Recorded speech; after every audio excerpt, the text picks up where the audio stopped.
Assalamualaikum warahmatullahi wabarakatuh. Jumpa lagi dengan saya Kanel Buyung Andis dalam pembahasan sumatif akhir semester. Mata pelajaran Ilmu Pengetahuan Alam dan Sosial kelas 6 SD.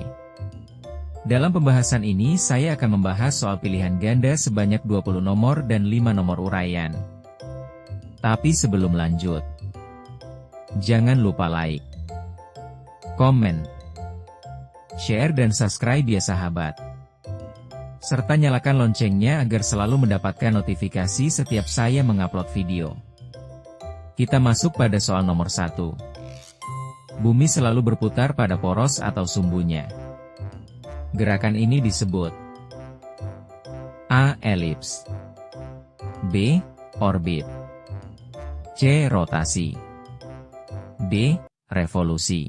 Jawabannya adalah C. Rotasi. Soal nomor 2. Lintasan yang berbentuk elips pada tata surya disebut A. Orbit, B. Rotasi, C. Revolusi, D. Satelit. Jawabannya adalah A. Orbit. Soal nomor 3. Waktu untuk bulan satu kali berevolusi terhadap bumi, yaitu sekitar A. 1 bulan, B. 365 hari, C. 24 jam, D. 28 hari. Jawabannya adalah D. 28 hari. Soal nomor 4. Komet Halley muncul setiap titik-titik tahun sekali. A. 77, B. 76, C. 86, D. 96. Jawabannya adalah B. 76.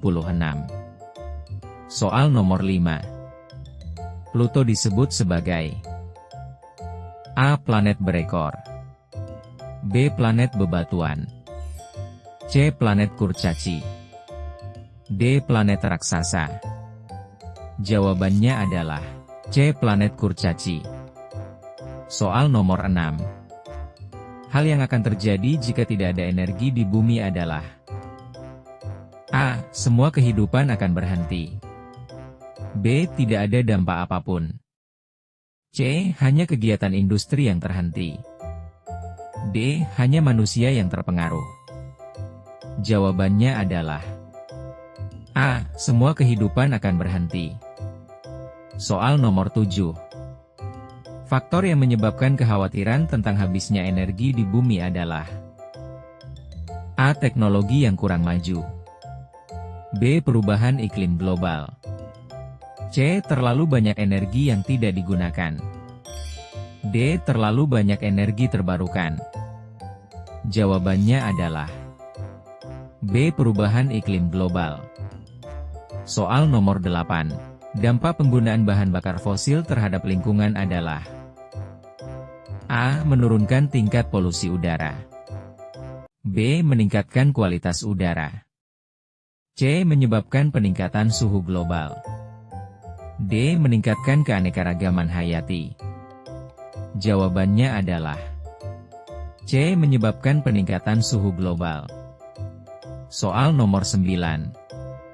Keuntungan penggunaan energi terbarukan adalah A. Melepaskan lebih banyak gas rumah kaca, B. Tidak memerlukan teknologi khusus, C. Lebih murah dari energi non-terbarukan, D. Tidak terbatas dan ramah lingkungan. Jawabannya adalah D. Tidak terbatas dan ramah lingkungan. Soal nomor 10.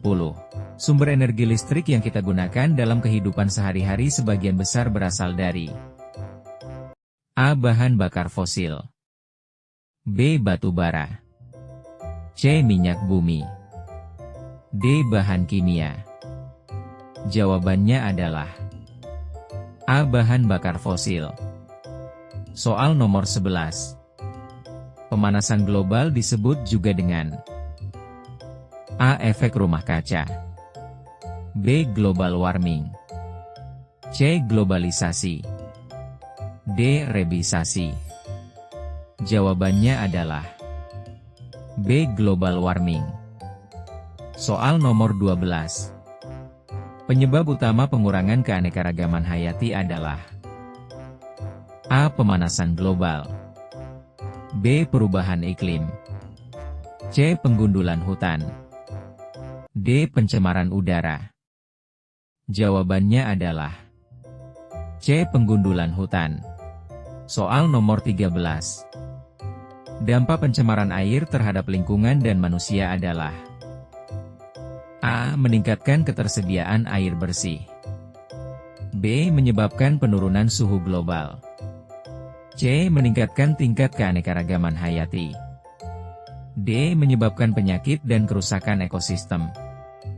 Jawabannya adalah D. Menyebabkan penyakit dan kerusakan ekosistem. Soal nomor 14. Hal yang dapat dilakukan untuk mengurangi pemanasan global adalah A. Membuang sampah sembarangan, B. Menggunakan lebih banyak bahan bakar fosil, C. Menanam lebih banyak pohon, D. Membakar hutan. Jawabannya adalah C. Menanam lebih banyak pohon. Soal nomor 15. Yang menjadi penyebab utama pemanasan global adalah A. Penggunaan kendaraan bermotor, B. Emisi gas rumah kaca, C. Penggunaan energi terbarukan, D. Penebangan hutan. Jawabannya adalah B. Emisi gas rumah kaca. Soal nomor 16. Yang dimaksud dengan hipotesis dalam sebuah proyek IPAS adalah A. Perkiraan awal berdasarkan informasi yang dimiliki, B. Data yang sudah diverifikasi, C. Laporan akhir proyek, D. Kesimpulan akhir dari proyek. Jawabannya adalah A. Perkiraan awal berdasarkan informasi yang dimiliki. Soal nomor 17. Hal yang perlu dilakukan setelah menyelesaikan proyek akhir adalah A. Mengabaikan laporan hasil proyek, B. Menyerahkan laporan dan presentasi hasil proyek, C. Menyalin pekerjaan teman, D. Melakukan ulang proyek. Jawabannya adalah B. Menyerahkan laporan dan presentasi hasil proyek. Soal nomor 18. Fungsi dari laporan proyek akhir adalah A. Untuk dijual kepada teman, B. Untuk menghindari tanggung jawab, C. Untuk menunjukkan hasil dan proses penelitian kepada orang lain, D. Untuk disimpan tanpa dibaca lagi. Jawabannya adalah C. Untuk menunjukkan hasil dan proses penelitian kepada orang lain. Soal nomor 19. Hal yang harus dilakukan pertama kali saat memulai proyek akhir adalah A. Langsung mengumpulkan hasil, B. Mengabaikan instruksi guru, C. Mengajak teman bermain, D. Membuat rencana dan menentukan topik proyek. Jawabannya adalah D. Membuat rencana dan menentukan topik proyek. Soal nomor 20. Manfaat dari membuat jurnal selama pengerjaan proyek adalah untuk A. Ditunjukkan kepada teman-teman, B. Disimpan tanpa dibaca lagi, C. Mencatat perkembangan dan masalah yang dihadapi, D. Menambah pekerjaan. Jawabannya adalah C. Mencatat perkembangan dan masalah yang dihadapi. Sekarang kita masuk pada soal uraian. Soal nomor 1. Jelaskan yang dimaksud dengan asteroid dan meteoroid. Jawabannya adalah asteroid merupakan campuran batuan dan logam yang bentuknya tidak beraturan dan berukuran lebih kecil dari planet. Sedangkan meteorit merupakan pecahan-pecahan dari asteroid yang berbenturan. Soal nomor 2. Apa yang dimaksud dengan tata surya dan sebutkan komponennya? Jawabannya adalah tata surya adalah sebuah sistem di luar angkasa yang terdiri atas matahari, 8 planet dengan bulannya, serta benda-benda langit lainnya, seperti komet, asteroid, dan meteorit. Soal nomor 3. Jelaskan yang dimaksud dengan energi fosil. Jawabannya adalah energi fosil adalah energi yang didapatkan dari bahan bakar fosil seperti minyak bumi, batu bara, dan gas alam. Soal nomor 4. Apa yang dimaksud dengan pemanasan global?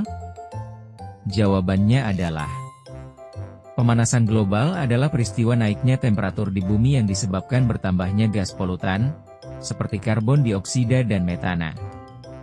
Soal nomor 5. Apa saja tahapan yang perlu dilakukan untuk menyelesaikan proyek akhir IPAS?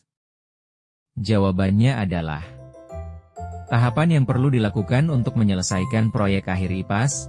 1. Menentukan topik dan judul proyek IPAS. 2. Mengajukan hipotesis. 3. Merancang proyek. 4. Melakukan eksperimen penyelidikan. 5. Mengolah data. 6. Menarik kesimpulan. 7. Menceritakan proyek yang dilakukan. Demikianlah soal pembahasan pilihan ganda dan uraian sumatif akhir semester 2, mata pelajaran Ilmu Pengetahuan Alam dan Sosial kelas 6 SD. Terima kasih.